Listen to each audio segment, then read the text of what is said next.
Hello, and welcome to the Freddie Mac Connect Investor Reporting News and Notes session. Audience members are in listen-only mode. This session is being recorded and will be available following the conference. If you have any questions, please use the Q&A box at the bottom of your screen. If you have any technical issues, please use the Q&A box as well, and someone will assist you. Lastly, at the bottom of the screen, there are icons where you will find links to speaker bios in the presentation deck. With that, I will turn it over to panel moderator, John Felix, Loan Servicing Senior Director, Servicing Operations Executive at Freddie Mac. John, the floor is yours. Well, thank you, Amani, and welcome everybody to Investor Reporting News and Notes. As Amani stated, my name is John Felix, and I lead the investor reporting team here at Freddie Mac. My teams and I are responsible for a number of items, loan level reporting and remitting, default reporting, also known as EDR, processing, transfer, servicing, and subservicing requests, custodial account setup and custodial account reviews, as well as post-fund and servicer data corrections, and our NPL and RPL reporting. I'm also joined with Angela Carter. Angela is a product owner, a manager in our product delivery team. My team and I work closely with Angela on all applications related to investor reporting. Today, here's our agenda. Some of the things that we'll be talking about: investor reporting updates and key reminders, what's upcoming for investor reporting, and then also Angela will be doing a demo on the custodial account reconciliation review. So let's get started. Some of the things that we've done in the past year, is we made some changes to a number of reports. Those reports were direct feedback from our servicers, you guys. One of the reports was a notification of ARM loans, the net yield adjustments, the negative principal reduction, the step rate report, the P&I recast report, as well as a report within transfer of servicing. These reports have been revamped to be more user-friendly and more useful to our servicing community, driven by our product and servicing operations team, as well as client insights that we do throughout the year on all of our different areas within Freddie Mac. Those client insights are important to Freddie Mac. The changes that you'll see were to make the reports more easier to view, the appearance and so forth. We also added in some of them new data that'll help in searching and filtering capabilities. We also updated some of our banners within Servicing Gateway. At key moments during the cycle, be it the P&I determination date, the end of month, or day one, we updated the banners in there to remind servicers how critical it is to do cumulative reporting. You hear us talk about that a lot throughout the month. And we hope with those banners being out there, more so of reminders to the servicers to do that cumulative reporting, which in essence should cut down on the number of edits that you might receive. So that's a key thing that we also added out there. As you know, the data that you report to us is critical. It drives the amount of funds that we draft from our servicers on a monthly basis. As well, this data is used in many downstream processes here at Freddie Mac. If some that come to mind for me is our finance team, our INCM team, which is our capital markets, investment and capital markets, our securities operations team, our portfolio management, modeling teams. That's just to name a few. Also in the servicing transfer space, which is used to submit the transfer servicing request, we made some enhancements to allow the upload of up to 300,000 loans. For instance, if you weren't doing a full portfolio transfer, but maybe 300,000 of your portfolio, now you have the capability of uploading 300,000 loans. Prior to that, the number was a lot less that you could upload. We also reduced the wait times in submitting requests to us and searching by the servicer number, the transfer date, and or the transfer or number. There was a little bit of a delay when you would submit things to us, and we've enhanced, kind of behind the scenes to speed up that process, which we think will be very, very well, taken by our servicers. Also, we also enhanced the report within the transfer servicing space, the exception reports. This enables you to have a more efficient way to identify exceptions for upcoming transfers that you've submitted to us. The thing I go back to is I mentioned a little bit earlier, all these changes that we make and that we will continue to make are based on feedback that we receive from our servicers, and that we receive that multiple ways: directly within the investor reporting team, for anybody that may have a servicer relationship manager, your account executive on the front end, and as we do our client insights, right? We have a team that reaches out to get client insights from our servicers, things that we could enhance and improve upon. So I highly recommend to continue down that path of providing us feedback, because we welcome that feedback.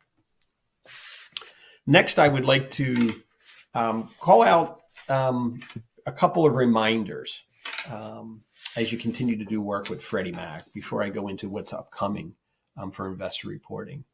Again, as I mentioned earlier, data is so important to Freddie Mac. It's critical in so many processes here within inside their four walls.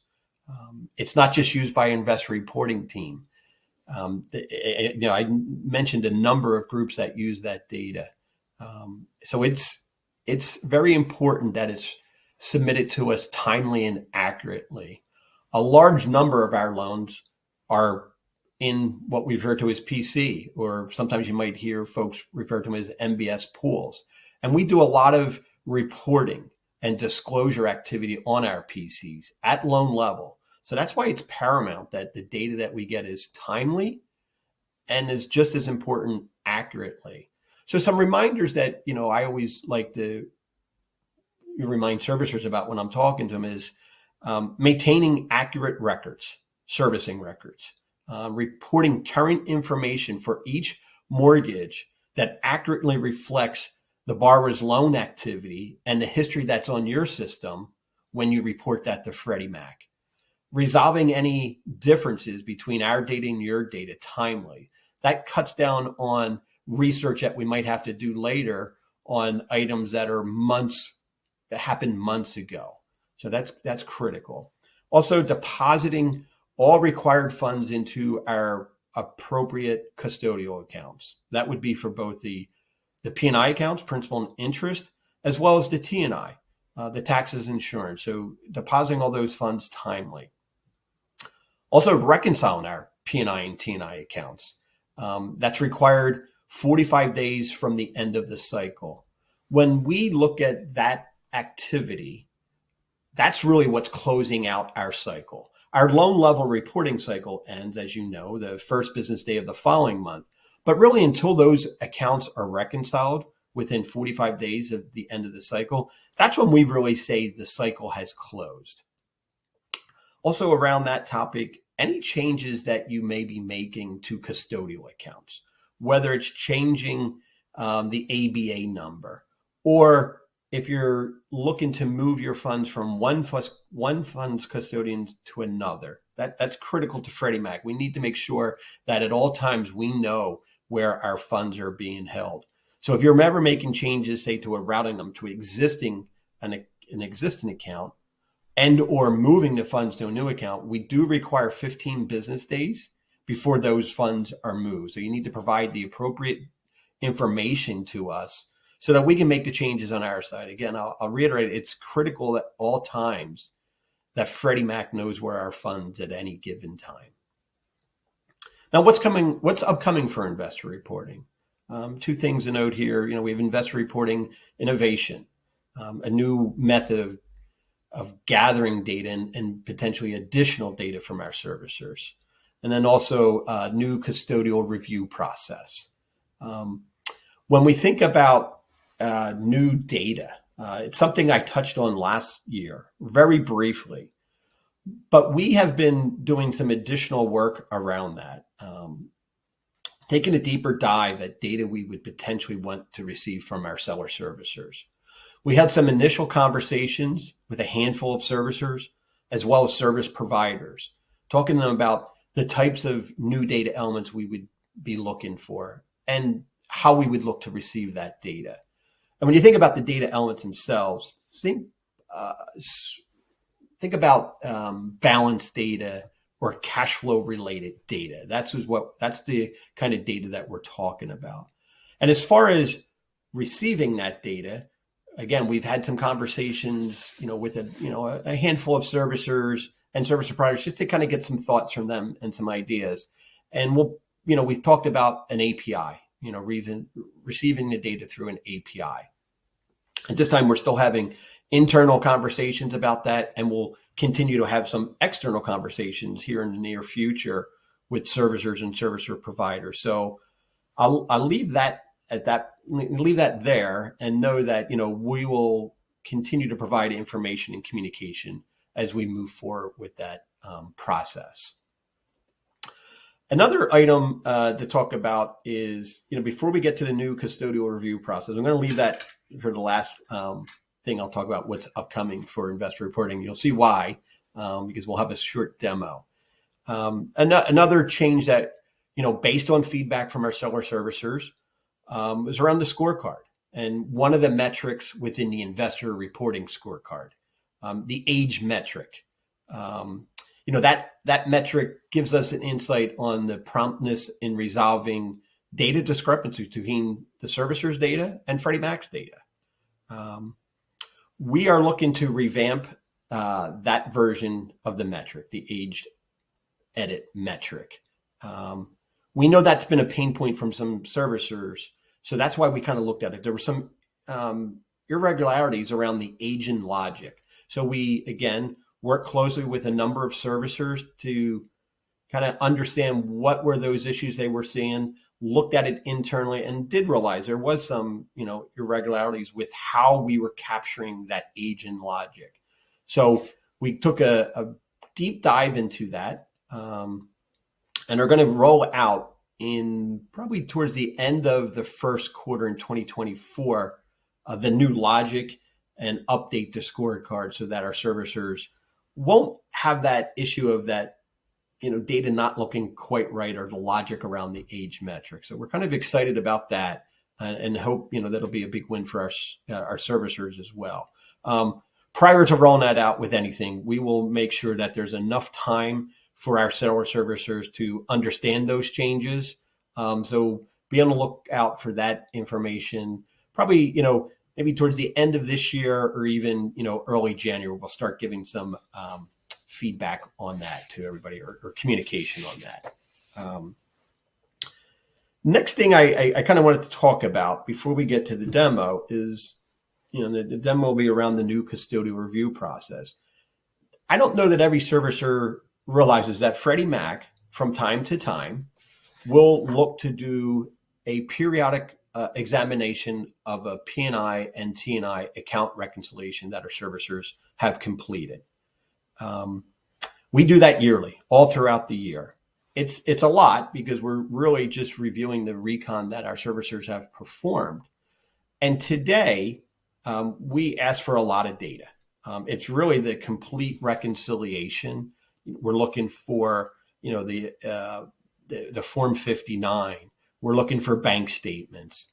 We're looking for trial balances, collections accounts to really ensure that our servicers are reconciling those accounts, as I stated earlier, within 45 days of the accounting cycle. It's just really a way for us to make sure that our funds are being managed appropriately month over month. And we do provide feedback when we do those reviews to the servicers, just to tell them if we saw any deficiencies within the reconciliation, or even to let them know, hey, great job and everything looks good. It's a very manual process today. It requires a lot of emails back and forth. For some of you, this process probably seems very familiar, and others, you may have not had a custodial account reconciliation review in some time. We don't do it for every seller servicer number each year. We do select certain ones. We do see year to year. So this will be sort of new for some folks. And as I mentioned, it's a very manual process. But I think as we introduce this new way of doing it, especially for some folks that have experienced it, the lots of back and forth with emails and so forth, it'll be a win-win for both sides, both Freddie Mac and, more importantly, our seller servicers. So at this time, I'm going to turn it over to Angela, who will do a demo of the new process for the custodial account reconciliation reviews. So, Angela? Thank you, John. As mentioned, my name is Angela Carter, Product Owner in Investor Reporting. Today, I'm excited to show you a new and improved custodial account review process. But first, let me remind you of the process we have today. Per Guide Section 8304, servicers are expected to reconcile their custodial accounts to ensure that only funds received in connection with servicing Freddie Mac-owned mortgages are deposited in these accounts. Today, if selected to perform a review, an email is sent to an investor reporting representative in your company, requesting documents to ensure reconciliations are being performed within 45-day period after cycle close, and to confirm funds are being allocated appropriately. During this process, as shown on the demo, documentation being sent to Freddie Mac may come encrypted, causing delays in document retrieval. There may be documents that are missing or need further clarification, causing back and forth emails and sometimes phone calls during the review process. Through conversations with customers like you, we have found that you are looking for secure documentation, sending, and seamless communication between Freddie Mac and you. Soon, we will roll out a more automated process, enabling a portal in our existing Cash Manager tool to manage the process. If you are selected to send in documentations for custodial account review, you will receive an email to log into Cash Manager, where you can upload all the requested documentation. If any of your documents require further clarification, you can view and respond to questions within the Cash Manager tool. If you have questions about status or due dates, you can find that information within the tool or send a message directly through the tool to be answered. With this process, data is transmitted in a secure manner. You will know where your review status stands, and communication is clear. Next, I'm going to show you some examples of what we plan on rolling out. This is a dashboard that would include all the servicer numbers that are being requested for review within the existing Servicing Gateway portal. You'll also notice that you'll receive notifications via our bell icon that's in Servicing Gateway to let you know if anything's changing or your review needs attention. On the next screen, I'll show you an example of that. There's a servicer number that we have documentation for, and it's in review, but you need to pay attention to it. There might be something with the documentation that just needs some clarification. As you can see, all the statuses on the right-hand side will allow you to know exactly what is going on with your reviews, whether they've been submitted, if they're in review, or if they're completed, or if you haven't started on them yet. On the next page, you'll see, as John mentioned, we are requesting documentation for principal and interest accounts and escrow accounts, or T&I, or taxes and insurance. This is where you can upload all of the documents, such as the Form 59. Below, we have comments. This is where you can communicate directly with your Freddie Mac rep. On the next page is the same example, but for your escrow documentation. In summary, based on this new proposed solution, we aim to centralize the location to complete the custodial account review process, allow you to have secure transmission of your documents, have clear status updates, and clear communication.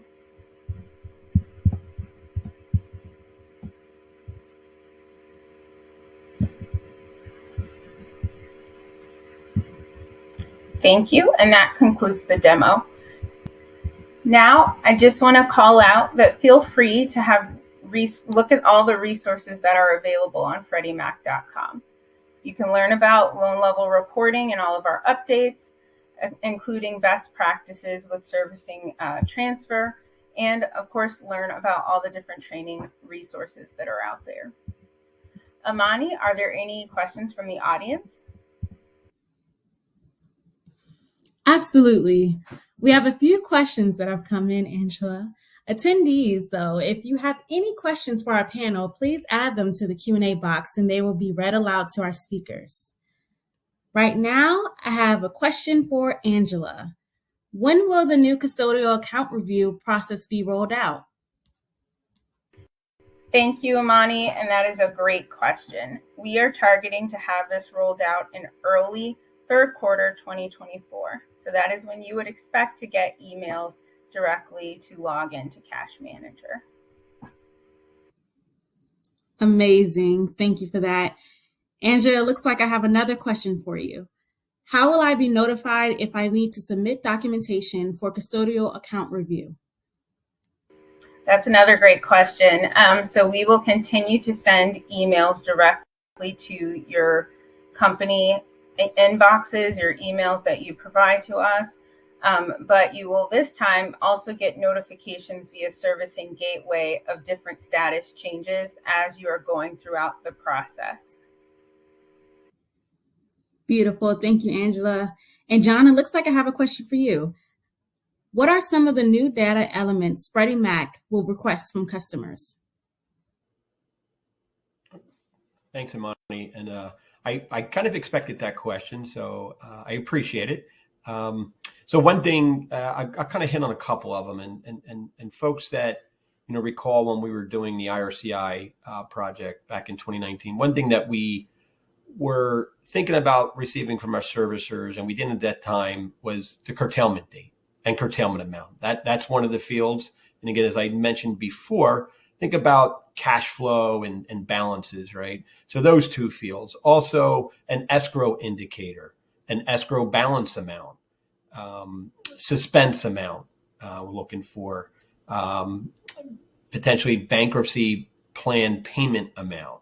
And then also we're talking around corporate advances. I know corporate advances, you think of multiple data elements make up that field as a whole. So we'll definitely share more with our seller servicers, again, as we continue to look into what that might look like in the future. One thing I will mention too is we will look to use MISMO definitions for these fields, right? So we start thinking about the data, and we want to be consistent with how MISMO defines those. So everybody will have the same definition of the data elements that we're looking for. But great question, and lots more information to come on this as we continue to dive deeper internally and externally over the next few months or so. So thank you for that question. Absolutely. Thank you, John. It looks like we have a few more questions, but unfortunately, that's all the time we have for today. If we did not get to your question, we will reach out to you following the conference. However, your opinion is important to us. Please take a few moments to complete our brief survey so that we can continue to bring you timely and relevant content. Furthermore, the presentation deck will be sent to you following this session. You can also log in anytime after the conference to play back this or any other session. Thank you and enjoy the rest of the conference. Hi, this is Ravi Shankar. I'm head of single family portfolio and servicing at Freddie Mac. Hey, first and foremost, we want to thank all of you for attending this 8th annual Freddie Mac Connect conference. It was really great to see so many of you and the industry partners again on our virtual platform. As we stated at the start, we hope you're leaving this place with some new ideas, new skills, and a whole lot of momentum to advance the work you're all doing to make our industry stronger. Thank you for joining us and making this event a great success. Our theme this year is Smarter Together. I'm certainly proud of the work we have accomplished this year with our seller services collectively, and I hope that this conference was successful in bridging further collaboration, creating greater synergies, and sharpening insights for your business to make our industry stronger and more resilient during these times. Earlier today, Sam Cater shared some insights on the economic environment and perspective into what the market may look like in 2024. The expectation is that the rates are going to hover considerably above 6%, and home growth softening as housing affordability continues to be on decline. But what I would like to stress is that whatever market condition exists, our commitment to expand our mission to make home possible is unwavering, and we are going to be supporting the consumers and all of you through these times when the rates are high by providing liquidity and products. By working smarter together, we can overcome any hurdle and take advantage of opportunities ahead. This is a great time to change, and we are optimistic about the future. In the second quarter of 23 alone, we helped 372,000 families to buy, refinance, or rent a home, and that includes a whopping 102,000 first-time home buyers. Finally, we would like to extend a huge thank you to all our sponsors, partners, particularly our keynote title sponsors. This event would not be possible without your support. Please help make next year's Connect even better by completing the post-event survey. We look forward to welcoming you back next year. Thank you.